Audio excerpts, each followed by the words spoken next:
ओम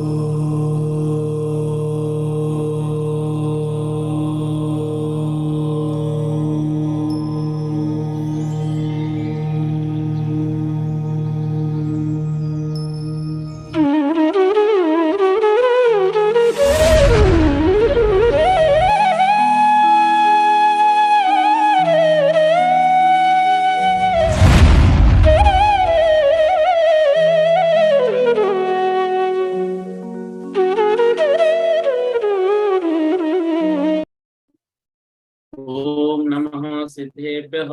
ओम नमः सिद्धेभ्यः। ओम नमः सिद्धेभ्यः।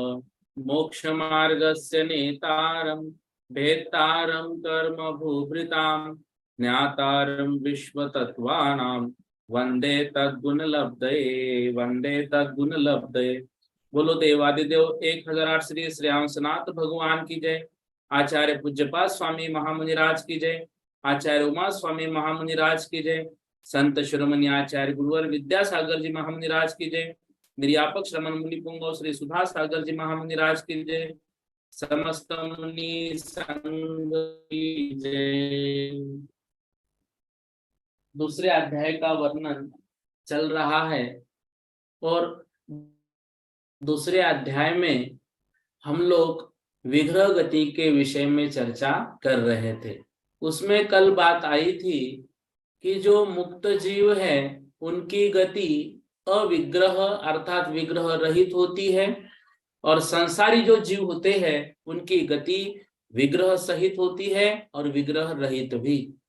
मतलब कुछ जीव ऐसे भी होंगे संसारी में जो अविग्रह मतलब एक समय में पहुंचने वाले हैं और उनकी गति सीधी ही हो सकती है, विग्रह होना जरूरी नहीं। और विग्रह मतलब मोड़ सहित भी हो सकती है। लेकिन जो मुक्त जीव होते हैं, मुक्त जीव की अविग्रह मात्र विग्रह रहित ही गति होती है। अब प्रत्येक जो विग्रह गति है उस विग्रह गति में समय कितना लगता है, मोड़ कैसे होते हैं, ये सारी चर्चा आज हमें करनी है। देखिए सूत्र क्रमांक 29 सर्वार सिद्धि में सूत्र क्रमांक 29 आप निकाल लीजिए। एक समया विग्रह, एक समया विग्रह, एक समया विग्रह, एक समय अविग्रह, एक समय अविग्रह। एक समय वाली गति होती है कौन सी, अविग्रह। अविग्रह मतलब विग्रह रहित। जो विग्रह रहित गति है वह एक समय वाली होती है। देखो अन्वयार्थ, एक समय वाली गति विग्रह रहित होती है। सर्वार सिद्धि में इस विषय में क्या कह रहे हैं, जिस गति में एक समय लगता है वह एक समय वाली गति है। ठीक है ना, एक समय वाली गति कौन सी, विग्रह रहित। तो जिस गति में एक समय लगता है वह एक समय वाली गति है। जिस गति में विग्रह अर्थात मोड़ा नहीं लेना पड़ता है, विग्रह का अर्थ हमने क्या देखा था कल, मोड़ा रहित। तो अविग्रह मतलब मोड़ा रहित। तो जिस गति में विग्रह अर्थात मोड़ा नहीं लेना पड़ता है, मोड़ा रहित गति है। गमन करने वाले जीव और पुद्गलों के व्याघात के अभाव में एक समय वाली गति लोक पर्यंत भी होती है। ध्यान से देखो, गमन करने वाले जीव और पुद्गलों के व्याघात के अभाव में एक समय वाली गति लोक पर्यंत भी होती है। यह इस सूत्र का तात्पर्य है। तरस नाड़ी के सबसे निचले भाग में कोई जीव है, ठीक है ना। तरस नाड़ी के नीचे जो 3 लेयर बनी हुई है, ठीक है ना, वहां पर कोई जीव है और उस जीव को तरस नाड़ी के एकदम ऊपर पहुंचना है। 14 राजू का अंतर उनको नापना है। वह जीव नीचे से मरण करके ऊपर तक कितने समय में पहुंचेगा, कह रहे हैं एक समय में। गमन करने वाले जीव और पुद्गलों के व्याघात यदि नहीं हुआ, व्याघात के अभाव में, व्याघात मतलब रुकना, तो व्याघात के अभाव में गति कितनी होगी लोक पर्यंत? मात्र एक समय में। सूत्र का यह तात्पर्य है। कर्म बंध की परंपरा अनादिकालीन है, अतः मिथ्या दर्शन आदि बंध कारणों के वश से कर्मों को ग्रहण करने वाला जीव विग्रह गति में भी आहारक प्राप्त होता है।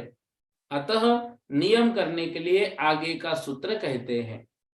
ठीक है ना, आगे का सूत्र हो उससे पूर्व इस विषय को हमें समझना है कि जिस गति में एक समय लगता है वह गति एक समय वाली है, और विग्रह रहित अर्थात मोड़ा रहित गति जो है, चाहे नीचे से ऊपर तक क्यों ना हो, नीचे से जीव को ऊपर तक क्यों ना पहुंचना हो, 14 राज्यों का अंतर क्यों ना नापना हो, फिर भी वह जीव एक समय में ही पहुंचेगा।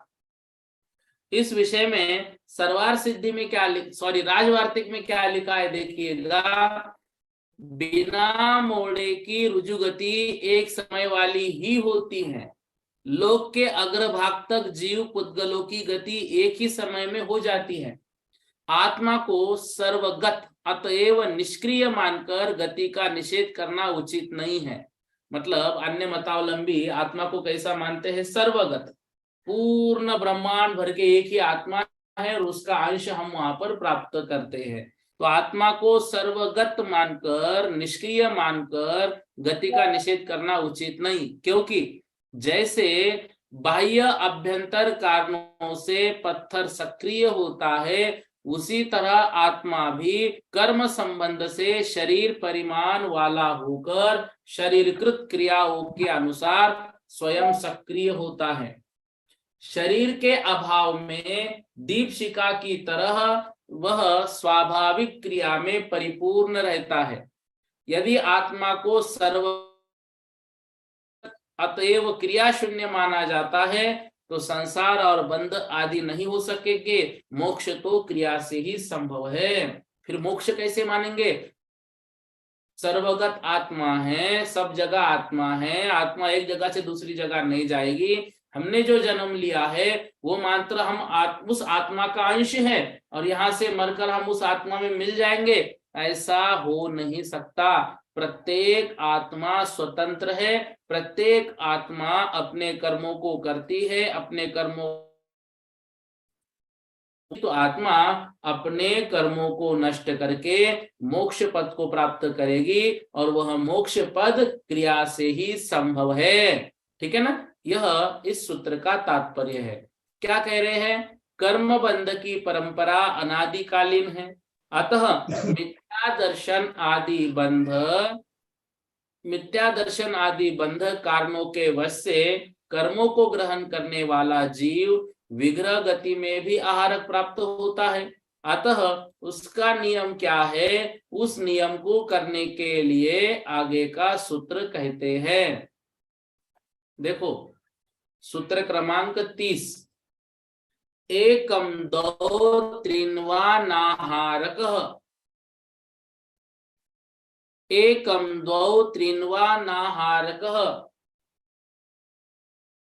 एक दो या तीन, एक दो या तीन इतने समय तक जीव अनाहारक रहता है।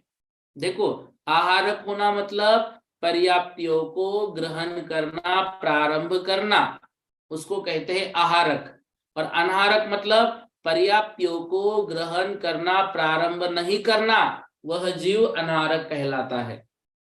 तो एक दो या तीन समय तक जीव अनाहारक कहलाता है। जिसको दो समय में पहुंचना है वह पहले समय में अनाहारक रहेगा, अगले समय में आहारक बन जाएगा। जिनको तीन समय में पहुंचना है वो पहला और दूसरे समय में अनाहारक रहेगा, तीसरे समय में नियम से आहारक बनेगा। जो जीव चार समय में पहुंचने वाला है अपने अगले पर्याय को प्राप्त करने के लिए, वह पहले, दूसरे और तीसरे समय तक अनाहारक रहेगा, चौथे समय में नियम से आहारक पद को प्राप्त करेगा, आहारक बन जाएगा, मतलब पर्याप्तियों को ग्रहण करना प्रारंभ करेगा। देखो, जिस जीव को एक समय में अपने अगले पर्याय तक पहुंचना है, मान लो कोई जीव नरक गति में है और नरक गति से मरण करके मध्य लोक में जन्म लेना है मनुष्य गति में, ठीक है। अब मान लो वह जीव 7वें नरक में है और वहां से च्युत होकर उस जीव को मनुष्य गति में आना है, ठीक है।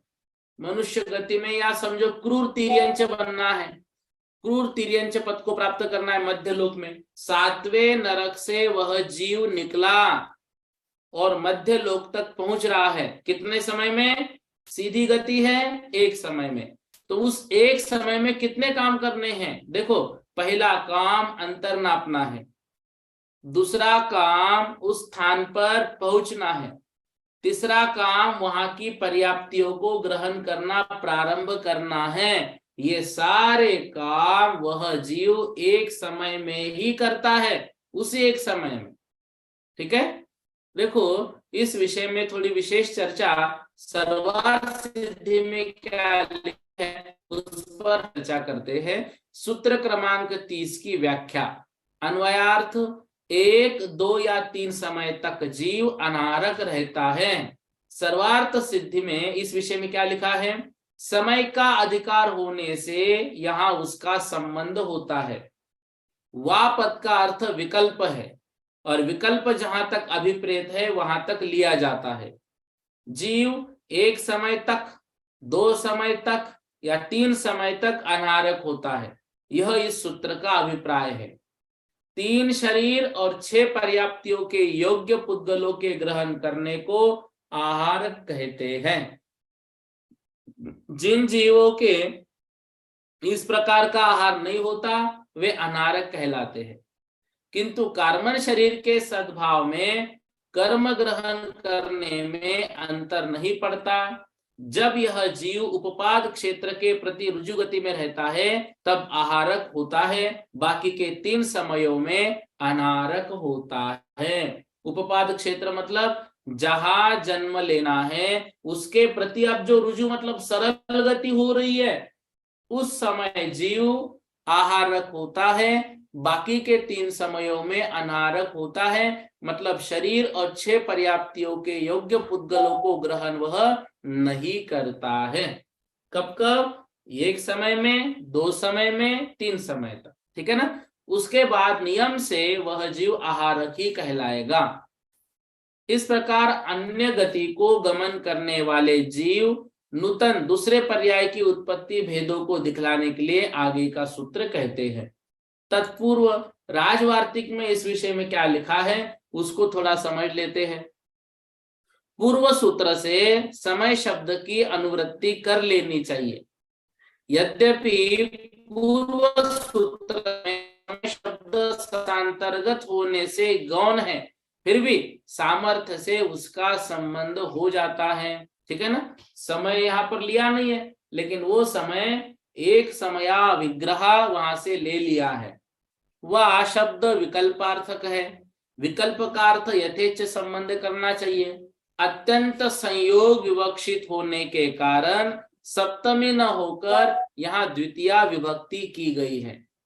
औदारिक, वैक्रियक और आहारक इन 3 शरीरों के तथा 6 पर्याप्तियों के योग्य पुद्गलों का ग्रहण करना आहारक है। ध्यान से, तेजस और कार्बन शरीर तो आत्मा के साथ है ही, लेकिन वे विग्रह गति में तेजस कार्बन शरीर है। अब उस शरीर के साथ विग्रह गति में गमन हो रहा है, लेकिन जहां पे जन्म लेना है उस स्थान पर पहुंचने के बाद जो शरीर हमको प्राप्त होने वाला है या तो औदारिक मिलेगा, वैक्रियक मिलेगा, और आहारक जब उनको वह रिद्धि प्राप्त हो जाएगी वह आहारक शरीर, ठीक है ना।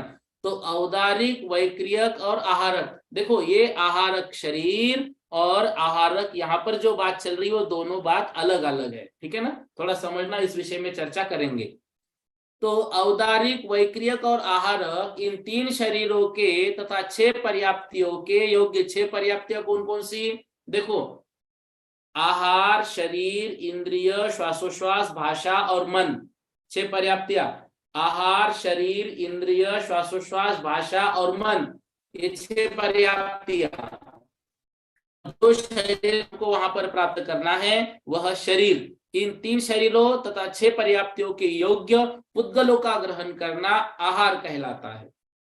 तेजस और कार्बन शरीर के पुद्गल तो जब तक मोक्ष नहीं होता तब तक प्रतिक्षण आते ही रहते हैं।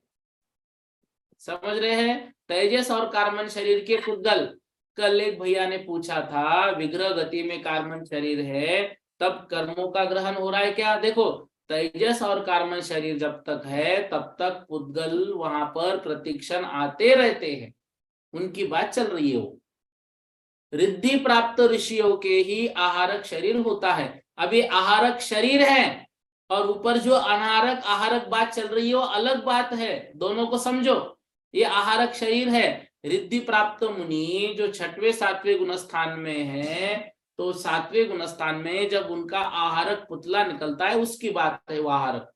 तो रिद्धि प्राप्त ऋषियों के ही आहारक शरीर होता है, अतः विग्रह गति में इसकी संभावना है ही नहीं। विग्रह गति में बाकी कौला आहार, लेपाहार आदि कोई भी आहार नहीं होते, क्योंकि इन आहारों में समय लगता है, अतः समय का व्यवधान पड़ जाएगा, क्योंकि वहां मात्र एक समय है हमारे पास। तैयार हुआ बाण लक्ष्य देश पर पहुंचने के पहले भी बरसात के जल को ग्रहण करता जाता है, उसी तरह पूर्व देह को छोड़ने के दुख से संतप्त यह प्राणी 8 प्रकार के पुद्गलों से निर्मित कार्बन शरीर के कारण जाते समय ही 9 कर्म पुद्गलों को भी ग्रहण करके आहारक हो जाता है। वक्र गति में 3 समय तक अनारक रहता है। समझ रहे हैं? तो कार्बन शरीर के कारण वहां पर भी कर्मों का ग्रहण है। एक समय वाली ईशु गति में 9 कर्म पुद्गलों का ग्रहण करता हुआ ही जाता है, अतः अनारक नहीं होता है। जो एक समय में पहुंचना है वह जीव अनारक नहीं होगा, वह नियम से 9 कर्म पुद्गलों को ग्रहण करते हुए ही जाएगा, आहारक कहलाएगा। 2 समय और 1 मोड़ा वाली पानी मुक्ति का गति में प्रथम समय में अनारक रहता है,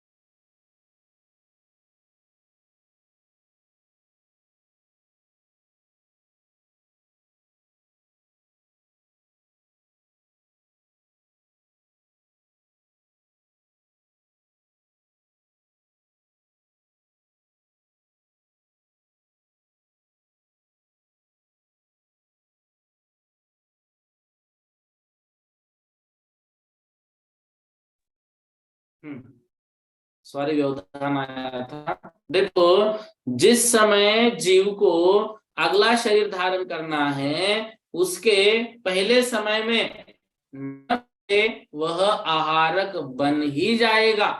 समझ रहे हो ना? जैसे किसी को चौथे समय में पहुंचना है तो पहले 3 समय तक वह अनारक है, लेकिन चौथे समय में नियम से आहारक बनेगा ही बनेगा। जिसको 3 समय में पहुंचना है वो पहले 2 समय में अनारक रहेगा, तीसरे समय में आहारक बन ही जाएगा। जिसको एक ही समय में पहुंचना है वह अनारक होगा ही नहीं, वह आहारक होते हुए ही गमन करेगा। इस तरह से इस सूत्र से हमें इन बातों को समझना है। देखो अगला सूत्र है सम्मूर्छन गर्भोपपादा जन्म। सूत्र क्रमांक 31, सम्मूर्छन गर्भोपपादा जन्म। सम्मूर्छन गर्भोपपादा जन्म। क्या पूछ रहे आप? पूछिए, रेड में लिखा है, जल्दी से अनम्यूट कीजिए। रेड में लिखा है, रेज हैंड किया आपने। भैया जी ये विषय बिल्कुल समझ में नहीं आया। क्यों? देखो, विग्रह गति एक में जीव को देखो, एक जीव को नया शरीर धारण करने के लिए कितने समय लगेंगे? अधिक से अधिक, एक, दो समय, अधिक से अधिक समय 4 समय। 4 समय लगेंगे। तो पहले 3 समय तक वह जीव अनाहारक रहेगा, चौथे समय में आहारक बन जाएगा। मतलब पहले 3 समय में जो नया शरीर धारण करना है उस शरीर से संबंधित, और जो 6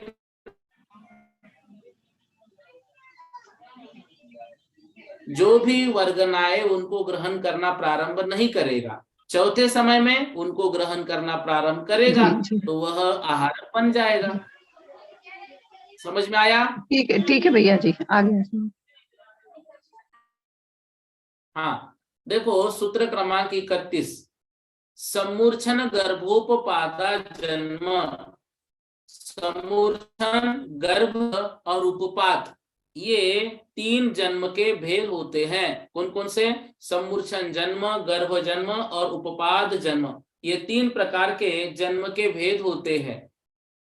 देखो आगे, सर्वार्थ सिद्धि में इस विषय में क्या व्याख्या की है? तीनों लोकों में ऊपर, नीचे और तिरछे देह का चारों ओर से मूर्छन अर्थात ग्रहण सम्मूर्छन होता है। ध्यान से, तीनों लोकों में ऊपर, नीचे, तिरछे देह का चारों ओर से मूर्छन ग्रहण करना, यह सम्मूर्छन कहलाता है। इसका अभिप्राय है चारों ओर से पुद्गलों का ग्रहण कर अवयवों की रचना होना, यह सम्मूर्छन जन्म कहलाता है। और स्त्री के उदर में शुक्र और शोणित के परस्पर गरण अर्थात मिश्रण को गर्भ जन्म कहते हैं। ठीक है ना? उपपात, यह देव और नारकियों के उत्पत्ति स्थान की विशेष संज्ञा है। तो सम्मूर्छन, ये जन्म हमने क्या समझा? सम्मूर्छन जन्म चारों ओर से पुद्गल वर्गनाओं का ग्रहण करके शरीर बनना, गर्भ जन्म माता के उदर में, और उपपात देवों की विशेष संज्ञा या देवों का विशेष स्थान जहां देव जन्म लेते हैं। संसारी जीवों के ये तीनों जन्म के भेद हैं, जो शुभ और अशुभ परिणाम के निमित्त से अनेक प्रकार के कर्म बनते हैं, उनके फल है। उनके फल के अनुसार हमें अगला जो जन्म है वो मिलेगा। यहाँ तक संसारी विषयों के उपभोग की प्राप्ति में आधारभूत जन्मों का अधिकार था। अब इनके योनियों के भेद कहने के लिए आगे का सूत्र कहते हैं। ठीक है ना? उससे पूर्व राजवार्तिक में इस सूत्र से संबंधित जो चर्चा है उसको समझ लेते हैं। देखो, तीनों लोकों में ऊपर, नीचे, तिरछे सभी दिशाओं से उद्गल परमाणुओं का इकट्ठा होकर शरीर बनना सम्मूर्छन है। स्त्री के गर्भाशय में शुक्र और शोणित के मिश्रण को गर्भ कहते हैं, अथवा माता के द्वारा ग्रहित आहार से जहां रस ग्रहण किया जाए वह गर्भ है। देव और नारकियों के उत्पत्ति स्थानों को उपपात कहते हैं। इन नियत स्थानों के पुद्गलों से उपपात जन्म होता है। सम्मूर्छन शरीर अत्यंत स्थूल होता है, अल्पकाल जीवी होता है तथा उसके कारण मांसादि और कार्य शरीर दोनों ही प्रत्यक्ष है, अतः उसका ग्रहण प्रथम किया है। सबसे बड़ा शरीर कौन सा है? सम्मूर्छन जन्म वाला। कौन सा? स्वयंभू रमन का महाम है उनका शरीर। ठीक है ना? तो सबसे बड़ा सम्मूर्छन जन्म से शरीर मिलता है। इसके बाद गर्भ का, क्योंकि यह अधिक काल में परिपूर्ण होता है। अति दीर्घजीवी होने के कारण उपपात का सबसे अंत में ग्रहण किया। परिणामाधीन विविध कर्मों के विपाक से इन विभिन्न रूपों में प्राणियों की उत्पत्ति होती है। कर्म के अनुसार ही जन्म होता है। यद्यपि जन्म के प्रकार अनेक हैं, फिर भी प्रकारगत सामान्य की अपेक्षा जन्म शब्द को एक वचन रखा है। वो जन्म एक सामान्य है, मतलब 3 भेद भले ही हुए लेकिन तीनों में जन्म ही हो रहा है, इस अपेक्षा से वहां पर एक वचन रखा है। अब वो जन्म जहां पर होता है वो योनियां कैसी होती हैं उसका वर्णन करते हुए अगला सूत्र कह रहे हैं, सचित शीत संवृत्ता सेतरा मिश्राश्चै कशस्तद्यो नयः।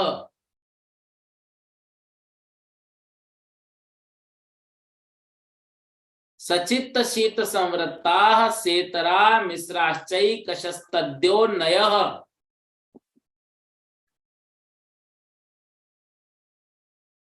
क्या कह रहे देखो, अन्वयार्थ, सचित शीत और संवृत्त।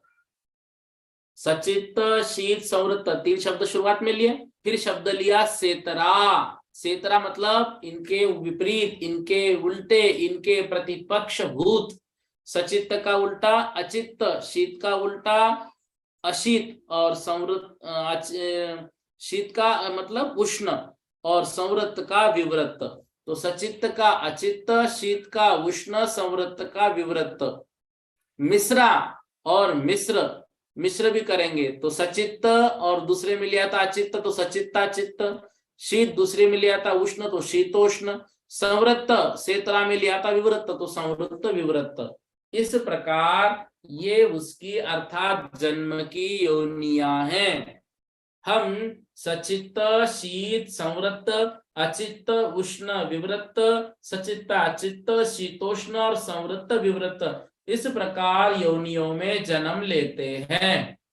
तो जन्म की योनि कितने भेद की हुई, सचित्त योनि, अचित्त योनि, सचित्ताचित्त योनि, शीत योनि, उष्ण योनि, शीतोष्ण योनि, संवृत्त योनि, विवृत्त योनि और संवृत्त विवृत्त योनि। ठीक है। इस विषय में सर्वार सिद्धि में क्या लिखा है देखिए, आत्मा के चैतन्य विशेष रूप परिणाम को चित्त कहते हैं। ध्यान से, आत्मा के चैतन्य विशेष रूप परिणाम को चित्त कहते हैं। जो चित्त के साथ रहता है वह सचित्त कहलाता है। ठीक है ना। सचित्त योनि कैसी, जो चित्त के साथ, जहां पर आत्मा का चैतन्य विशेष रूप परिणाम है। ठीक है ना। माँ का गर्भ सचित्त योनि। शीत यह स्पर्श का भेद है, वहां का वातावरण शीत, शुक्ल आदि के समान यह द्रव्य और गुण दोनों का वाची है, अतः शीत गुण वाला द्रव्य भी शीत कहलाता है। जो भले प्रकार से ढका हो वह संवृत्त कहलाता है। यहाँ संवृत्त ऐसे स्थान को कहते हैं जो देखने में न आवे। इतर का अर्थ अन्य है और इनके साथ रहने वाले सेतर कहे जाते हैं। शंका, वे इतर फिर कौन है? उत्तर दिया, समाधान, अचित्त उष्ण और विवृत्त। जो उभय रूप होते हैं वो मिश्र कहलाते हैं, जैसे सचित्ता चित्त, शीतोष्ण और संवृत्त विवृत्त। सूत्र में च शब्द समुच्चयवाची है, जिससे योनिया मिश्र भी होती है, इसका समुच्चय हो जाता है।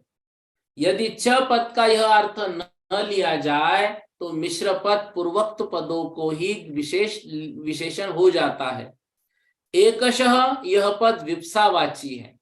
सूत्र में इस पद का ग्रहण क्रम और मिश्र का ज्ञान कराने के लिए किया है,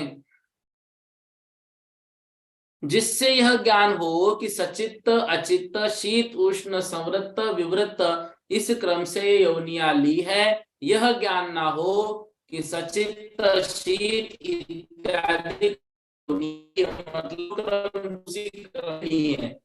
जन्म के भेदों को दिखलाने के लिए सूत्र में तत्पद का ग्रहण किया है, क्योंकि ऊपर जो जन्म दिए थे ना, सम्मूर्छन, उपपात और गर्भ जन्म, उनके भेद इन योनियों में होते हैं। उन सम्मूर्छन आदि जन्मों की ये योनियां है, यह इसका भाव है।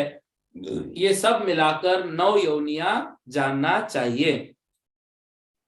योनि और जन्म में कोई भेद है कि नहीं है? उत्तर, समाधान, नहीं, क्योंकि आधार को आधेय के भेद से उनमें भेद है। आधार आधेय, जन्म और जो यहाँ पर योनियां मिल रही है, भाई जन्म हो रहा है किस माध्यम से, तो ये सचित्त आदि योनियां आधार है और जन्म के भेद आधेय है। क्योंकि सचित्त आदि योनि रूप आधार में सम्मूर्छन आदि जन्म के द्वारा आत्मा शरीर, आहार और इंद्रियों के योग्य पुद्गलों को ग्रहण करता है। देव और नारकियों की अचित्त योनि होती है, क्योंकि उनके उपपाद देश के पुद्गल प्रचय रूप योनि अचित्त है।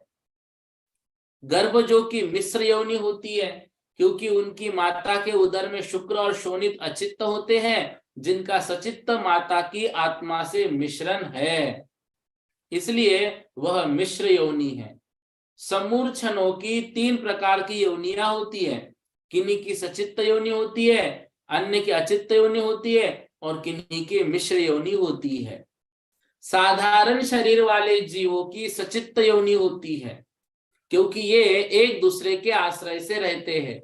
इनसे अतिरिक्त शेष सम्मूर्छन जीवों की अचित्त और मिश्र दोनों प्रकार की योनियां होती है। देव और नारकियों की शीत और उष्ण दोनों प्रकार की योनियां होती है, क्योंकि उनके कुछ उपपाद स्थान शीत है और कुछ उष्ण है। तेजस कायिक जीवों की उष्ण योनि होती है। इनसे अतिरिक्त जीवों की योनियां 3 प्रकार की होती है, किन्हीं की शीत योनि, किन्हीं की उष्ण योनियां और किन्हीं की मिश्र योनियां। देव, नारकी और एकेंद्रियों की संवृत्त योनि होती है, मतलब ढकी हुई है, दिखती नहीं है।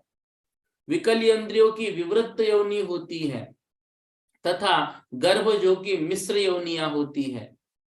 इन सब योनियों के 84 लाख भेद है। हम कहते हैं ना 84 लाख योनियों में हम भटक कर आए हैं। ये 84 लाख भेद आगम से जानने चाहिए। आगम में इस विषय में लिखा भी है, नित्य निगोद, इतर निगोद, पृथ्वी कायिक, जल कायिक, अग्नि कायिक और वायु कायिक जीवों की प्रत्येक की 7-7 लाख योनियां हैं। वृक्षों की 10 लाख योनियां हैं। विकलेंद्रियों की मिलाकर 6 लाख योनियां हैं। देव, नारकी और तिर्यंचों की 4-4 लाख योनियां हैं तथा मनुष्य की 14 लाख योनियां हैं। इस प्रकार 9 योनियों से युक्त 3 जन्म में सब जीवों के अनियम से प्राप्त हुए। अतः निश्चय करने के लिए आगे का सूत्र कहते हैं। ठीक है, उससे पूर्व राजवार्तिक का थोड़ा चिंतन हम इसमें समझ लेते हैं। राजवार्तिक में क्या लिखा है? आत्मा के चैतन्य परिणमन को चित्त कहते हैं। चित्त सहित सचित्त कहलाता है। शीत अर्थात ठंडा स्पर्श और ठंडा पदार्थ, संवृत्त अर्थात ढका हुआ, इतर अर्थात अचित्त, उष्ण और विवृत्त, मिश्र अर्थात उभयात्मक। च शब्द प्रत्येक के समुच्चय के लिए है, अन्यथा सचित्त, शीत, संवृत्त जब अचित्त, उष्ण और विवृत्त से भी मित्र हो तो योनिया होगी। यहां अर्थ हो जाता, च शब्द से प्रत्येक भी योनिया है तथा मिश्र भी अस्पष्ट बोध हो जाता है। यद्यपि कहीं च शब्द न देने पर भी समुच्चय का बोध देखा जाता है और समुच्चय और विशेषण दोनों अर्थों में इच्छा अनुसार समुच्चय अर्थ भी लिया जा सकता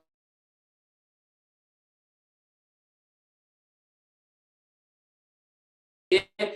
च शब्द की सार्थकता है। च शब्द नहीं भी लेते तो भी काम यहाँ पर चल सकता था, लेकिन कह रहे हैं च शब्द से यहाँ पर यह भी अर्थ लेना है कि इसमें जो जीव की 84 लाख योनियां नहीं दी है उनका भी ग्रहण हो जाता है। एकश पद से ज्ञात होता है कि मिश्र योनियां क्रम मिश्रित होनी चाहिए, अर्थात सचित्त, अचित्त, शीत, उष्ण, संवृत्त, विवृत्त आदि न कि सचित्त, शीत। समझ रहे हो? मिश्र मतलब सचित्त अचित्त का मिश्रण करना है, सचित्त और शीत का नहीं, सचित्त और उष्ण का नहीं, सचित्त अचित्त, शीत, उष्ण, संवृत्त, विवृत्त अपने अपने के साथ उनकी मिश्रता करनी है। तत्पद से एक शपथ इसलिए दिया कि सबका अपना अपना होना चाहिए। तत्पद से ज्ञात होता है कि ये योनियां पूर्वोक्त सम्मूर्छन आदि जन्मों की है। योनि शब्द तो केवल स्त्रीलिंग समझकर द्वंद्व समाज में सचित्त आदि शब्दों के पुल्लिंग प्रयोग में आपत्ति नहीं करनी चाहिए, क्योंकि योनि शब्द उभय लिंग है, यहाँ पुल्लिंग समझना चाहिए। योनि आधार है, जन्म आधेय है। सचित्त आदि योनियों में ही सम्मूर्छनादि जन्मों के द्वारा आत्मा शरीर ग्रहण करता है। यही योनि और जन्म में भेद है। ध्यान से, सचित्तादि योनियों में ही समूर्छन आदि जन्मों द्वारा आत्मा शरीर ग्रहण करती है। इतना अंतर है योनि और जन्म में। जन्म होगा लेकिन इन योनियों में ही होगा। चेतनात्मक होने से सचित्त का प्रथम ग्रहण किया, उसके बाद तृप्ति कारक होने से शीत का, और गुप्त होने से संवृत्त का ग्रहण किया। जीवों के कर्म विपाक नाना प्रकार के हैं, अथवा योनियां भी अनेक प्रकार की मानी गई है। हमारे जैसे कर्म होंगे उस प्रकार की योनि हमको मिलेगी। ठीक है ना, जैसे कर्म करेंगे भाई नरक में जाएंगे, जन्म लेती भयंकर ठंड लगती है, कहीं पर भयंकर गर्मी होती है, तो कहीं मतलब शीत योनि है, कहीं उष्ण योनि है। ठीक है ना, इस तरह से। देव और नारकों की अचित्त योनि है, इनके उपपात प्रदेश के पुद्गल अचेतन है। ठीक है ना, वो जो स्थान है वो अचेतन है, इसलिए वो अचित्त योनि है। माता के उदर में अचेतन वीर्य और रज से चेतन आत्मा का मिश्रण होने से गर्भजों की मिश्र योनि होती है। समूर्छन जीवों में साधारण शरीर वालों की सचित्त योनि, क्योंकि इसका कारण क्या है, वो एक शरीर में अनेक आत्माएं रहती हैं। शेष में किसी के अचित्त योनि तथा किसी के मिश्र योनि होती है। देव और नारकियों के शीत और उष्ण योनि होती है। तेजस कायिकों की उष्ण योनि तथा शेष जीवों की शीत उष्ण और मिश्र योनि होती है। देव, नारक और एकेंद्रिय जीवों की संवृत्त योनि है, विकल इंद्रियों की विवृत्त योनि है, गर्भ जीवों की मिश्र योनि है। इन योनियों के 84 लाख भेदों का च शब्द से समुच्चय किया गया है। सर्वज्ञ ने इनका साक्षात्कार किया है और अल्प ज्ञानियों ने ये आगम गम्य है। सर्वज्ञ भगवान ने इसको साक्षात जाना है 84 लाख योनियों को, और हमने मतलब जो हमारे जैसे अल्प ज्ञानी है उनके लिए ये विषय आगम से जाना जाता है कि 84 लाख योनियां होती है। नित्य निगोद के 60 लाख पृथ्वी जल अग्नि वायु के प्रत्येक के साथ मनुष्य के 14 लाख, इस प्रकार 84 लाख योनि भेद होते हैं। ठीक है ना, जो कभी भी त्रस पर्याय को प्राप्त न होंगे वे नित्य निगोद, और जिनसे त्रस पर्याय पाई थी आगे पाएंगे वे अनित्य निगोद कहलाते हैं। ठीक है, हाँ, सूत्र क्रमांक 33, सूत्र क्रमांक 33, जरायु जांड जपोतानाम गर्भः, जरायु जपोतानाम गर्भः, जरायुज अंडज और पोत, जरायु अंडज और पोत गर्भ जन्म होता है। ठीक है ना, जरायु अंडज और पोत, तो ज शब्द जरायुज में लगाना है, अंडज में लगाना है, पोतज में ज शब्द नहीं लगाना, ये याद रखना। जरायुज अंडज और पोत, इस प्रकार गर्भ जन्म के 3 भेद किए, जरायुज अंडज और पोत। कोई इसको पढ़ते समय पोतज बोलते हैं, नहीं बोलना चाहिए, जरायुज अंडज और पोत। क्यों नहीं बोलना चाहिए, जरायुज उससे वो सहित होते हैं, अंडज अंडों से सहित इनका आवरण से युक्त होते हैं, पोत जन्म में कोई आवरण नहीं होता है, इसलिए पोत अकेला बोलना है, ज नहीं लगाना है उनके साथ। सर्वार सिद्धि में इसमें क्या व्याख्या की देखो, जो जाल के समान प्राणियों का आवरण है और मांस और शोणित से बना है उसे जरायुज कहते हैं। जो नख की त्वचा के समान कठिन है, गोल है और जिसका आवरण शुक्र और शोणित से बना है उसे अंड कहते हैं। जिसके सब अवयव बिना आवरण के परे हुए हैं और योनि से निकलते ही हलन चलन आदि सामर्थ्य से युक्त है उसे पोत कहते हैं। इनमें जो जर से पैदा होते हैं जरायुज, जो अंडों से पैदा होते हैं अंडज।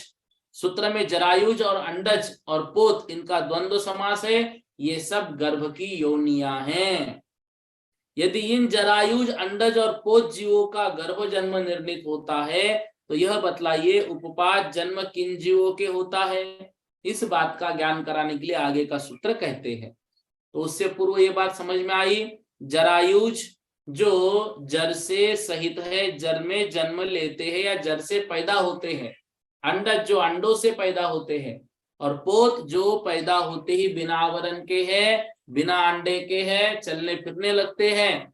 हमारा जन्म जरायुज जन्म है, पक्षियों का जन्म अंडज जन्म है, और शेर आदि के बच्चों का जन्म पोत जन्म है। वो जन्मते हैं और माँ के साथ चलने लगते हैं, वो पोत जन्म कहलाता है।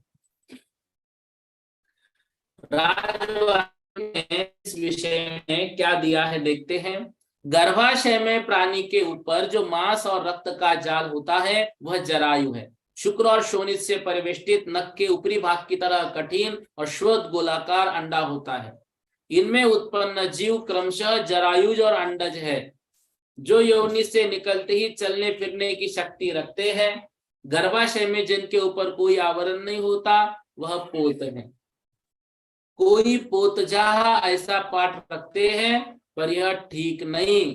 क्लियर हुआ ना? क्योंकि पोत तो स्वयं आत्मा ही है, उसमें उत्पन्न होने वाला कोई दूसरा जीव नहीं है, अतः पोतज कहा जाए ऐसा नहीं होता। आत्मा को पोत ही परिणमन करके पोत ही कहलाता है। कभी भी जरायुज, अंडज और पोत ऐसा ही बोलना है, पोतज नहीं बोलना है।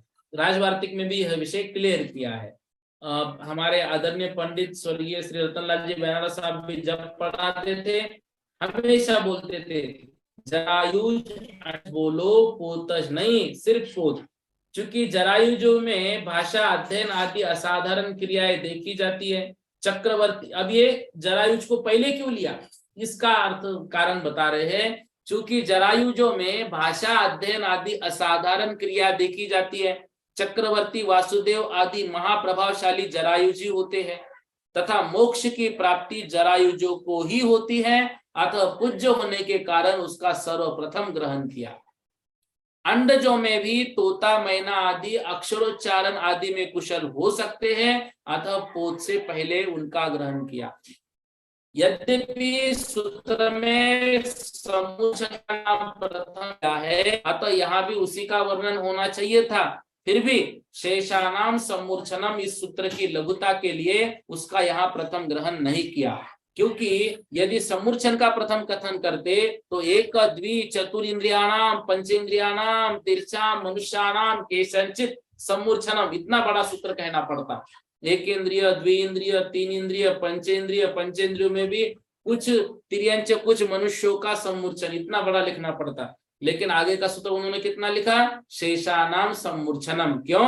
क्योंकि ये जो तीन प्रकार की बातें अभी हमने पढ़ी, जरायुज, अंडज और पोत, इनके अलावा जो भी है शेष सम्मूर्छन, वे सब सम्मूर्छन में आए।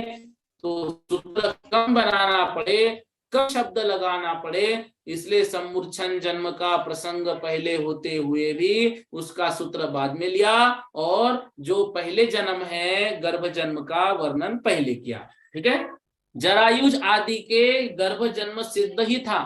फिर गर्भ शब्द के ग्रहण करने में जरायुज, अंडज और पोत के ही गर्भ होता है, यह नियम ज्ञापित होता है। आगे के सूत्र में शेष पद देने से ज्ञात होता है जन्म का ही नियम किया गया है, जन्म वालों का नहीं।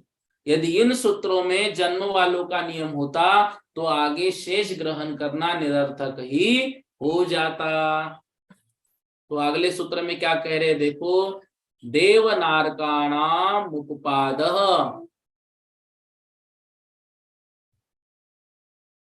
देवनारकाणाम उपपादः, देव और नारकियों का उपपाद जन्म होता है। देव और नारकियों का उपपाद जन्म होता है। सर्वार सिद्धि, इनसे अतिरिक्त अन्य जीवों के कौन सा जन्म होता है, इस बात का ज्ञान कराने के लिए यह सूत्र कहते हैं जिस समय से देवगति का उदय हो तभी से उसका जन्म स्वीकार करना। इसलिए ठीक नहीं है कि विग्रह गति में भी देवगति का उदय हो जाता है, पर शरीर योग्य पुद्गलों का ग्रहण न होने से उस समय जन्म नहीं माना जाता। इसलिए उपपाद को जन्म कहना ठीक है। तो देव और नारकियों के जन्म किसमें होता है, उपपाद, देव नारका नाम उपपाद। अब देव और नारकियों के उपपाद शैया की क्या विशेषता है, इस विषय में मतलब 2-3 क्लासें लग जाती है, तो इस विषय को यहाँ न लेते हुए जब तीसरे और चौथे अध्याय में, तीसरे अध्याय में नारकियों का, चौथे अध्याय में देवों का वर्णन होगा, तब उनके उपपाद शैया का विशेष वर्णन वहां पर लिया जाएगा, तो वह विषय हम लोग वहां पर पढ़ेंगे। देखो वैसे देखा जाए ना, एक सूत्र पर अभी हमको महेश भैया पढ़ा रहे तत्वार सूत्र, तो एक सूत्र पर कम से कम 7-8 दिन की कक्षा चलती है, एक सूत्र पर।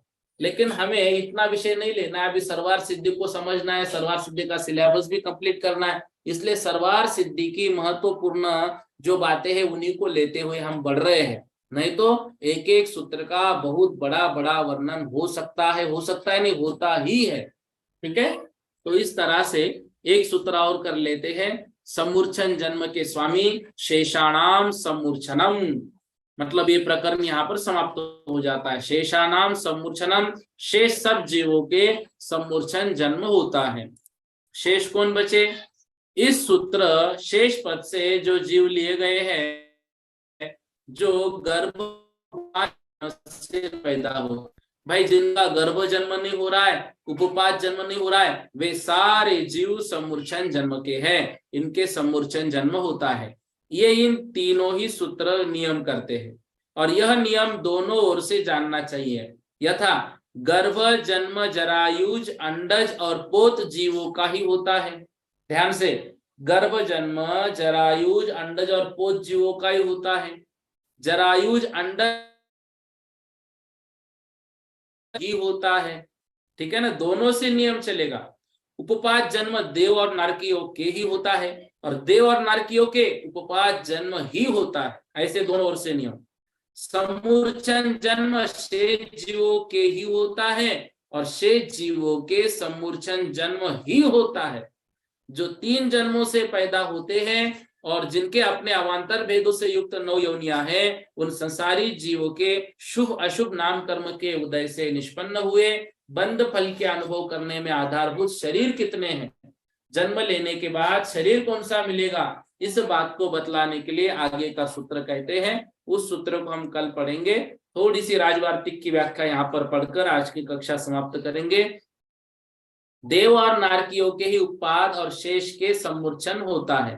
पहले गर्भ और उत्पाद जन्म का तो ये नियम हुआ, पर जरायुज आदि का नहीं, उनके समूर्छन जन्म का भी प्रसंग प्राप्त होता है। अतः उसके वारण करने के लिए यह सूत्र बनाया गया है। यदि जरायुज अंडज पोतों के गर्भ ही होता है और देव और नारकियों की उपपादि होता है, अर्थात शेष के समूर्छन ही होता है, यह फलित हो जाता है। ऐसी दशा में न केवल शेष ग्रहण किंतु यह सूत्र ही निरर्थक हो जाता, परंतु जन्म और जन्म वाले दोनों के अवधारण का प्रसंग उपस्थित होने पर जन्म का ही अवधारण करना चाहिए, यह व्यवस्था इस सूत्र से फलित होती है। अतः इस सूत्र की सार्थकता है। इस तरह से जो 35 सूत्र है दूसरे अध्याय के, वो हमारे पूर्ण हुए। 36वें सूत्र से कल हम अध्ययन करेंगे। हाँ, श्रीकांता जी जैन, क्या पूछ रहे थे आप? बोलिए, जल्दी जल्दी बोलिए। नीलिमा जी जैन। जय जिनेन्द्र भैया जी। जय जिनेन्द्र भैया जी, आरक शरीर के बारे आपने बताया, आरक शरीर के बारे में। आरक शरीर ने आरक पहले समय में, दूसरे समय में, तीसरे समय में शरीर आरक बनेगा, जो भी। लेकिन कल आप बता रहे थे कर्मान कायोग के बारे में, तो कर्मान कायोग में दूसरे कर्म का भी ग्रहण होगा आहार के सिवा, और कर्म का भी ग्रहण हो सकता है क्या? होता है क्योंकि समय तो बहुत कम है, समय तो एक समय कम है, लेकिन कार्मान वर्गनाएं उस शरीर के साथ लगी हुई है, तो पुद्गलों का आना चलता है। यदि उस समय जीव को कर्म ग्रहण करने की मतलब हम नहीं मानेंगे कि इस समय कर्म ग्रहण नहीं हो रहे हैं, तो वहां पर थोड़ा सा मुक्त का भी प्रसंग आ जाता है, तो वहां पर कर्म ग्रहण करते हुए ही मानना चाहिए।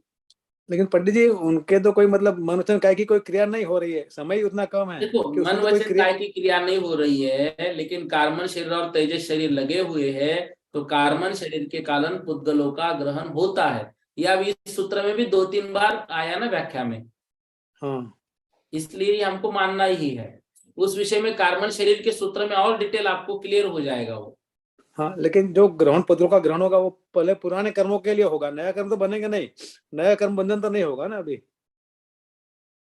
नहीं नहीं नहीं, नए कर्म के लिए क्रिया नहीं होगी, लेकिन जो ग्रहण उनका चल रहा है प्रति समय वो तो चलता रहेगा। हाँ, बट नए मतलब कर्म का जो बंधन तो नहीं हो रहा है ना। आयु कर्म को छोड़कर शेष 7 कर्मों का ग्रहण चलता रहेगा। उस विषय में अभी कार्बन शरीर का वर्णन आने दीजिए, फिर आपका विषय क्लियर हो जाएगा वो। हाँ, उतने पूरा छोटे डाउट समय में क्लियर हो भी, जाएगा। उतने छोटे समय में भी जो एक समय 2 समय की क्रिया है उसमें भी समय बिल्कुल ग्रहण बिल्कुल, होगा। उस समय में भी जीव कर्म ग्रहण के रहित सिर्फ मुक्त अवस्था में रहेगा, बाकी शेष सभी संसार अवस्था में कर्म ग्रहण से सहित ही रहेगा। बराबर, ओके। अच्छा, दूसरा एक प्रश्न था, विकलेंद्रिया में लिखा है आपने विवृत योनि बताया आपने, लेकिन विकलेंद्रिया में विवृत योनि हमें तो दिखने में नहीं आ रही है कहीं। विकलेंद्रिय मतलब 2 से 4 इंद्रिय का जीव, 2 इंद्रिय से 4 हाँ इंद्रिय हाँ हाँ, देखो विवृत्त मतलब क्या, दिखने में आवे, जो योनि स्थान दिखने में आ जाए। तो ऐसे स्थान जो दिखने में हमारे नहीं आते हैं लेकिन समंदर आदि में वो स्थान होते हैं, उनके विषय में ये कहा जाता है कि यहाँ पर वो स्थान रहते हैं, तो इसलिए उनको विवृत्त माना जाता है। और बहुत सारे स्थान जैसे हमको मालूम नहीं योनि स्थान है लेकिन वो दिखने में रहते हैं, तो विवृत्त माने जाते हैं विकल इंद्रियों के भी। जैसे कि मक्खी, चींटी, भौरा, वो भी देखो सब उनका ऐसा लिया है ना, कुछ के संवृत्त है कुछ के विवृत्त है। जो हमको नहीं दिखाई दे रहे वो संवृत्त है, दोनों भी प्रकार से उसमें लिए है। नहीं, विवृत्त के डेफिनेशन में विकलेंद्रिय और सम्मूर्छन पंचेंद्रिय लिखा हुआ है। हाँ है ना, है ना। उसके कल आपको उदाहरण ही दे दूंगा कल की कक्षा में कि कौन से जी। जीव का मतलब कौन सा संवृत्त है कौन सा विवृत्त है, उनके पर्टिकुलर विषय याद देंगे। आप एक बार मुझे मैसेज कर देना, तो कल की जी कक्षा में उनके उदाहरण लेंगे नामों के साथ। जी, जय जनाब। ठीक है, हाँ जी। सरिता जी आहाले। जय जिनेन्द्र भैया जी। जय जिनेन्द्र। हाँ, विग्रह गति में 7 प्राण कौन से होते हैं?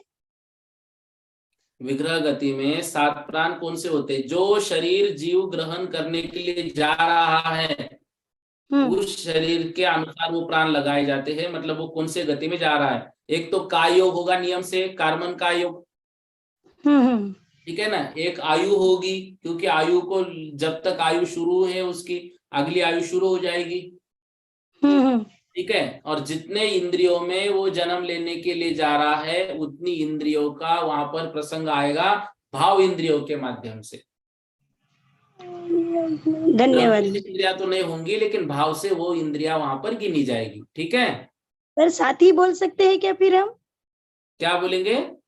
7 ही प्राण रहेंगे क्या? देखो अधिक से अधिक 7 रहेंगे। हाँ हाँ ठीक है। चलो इतना कर लेते हैं।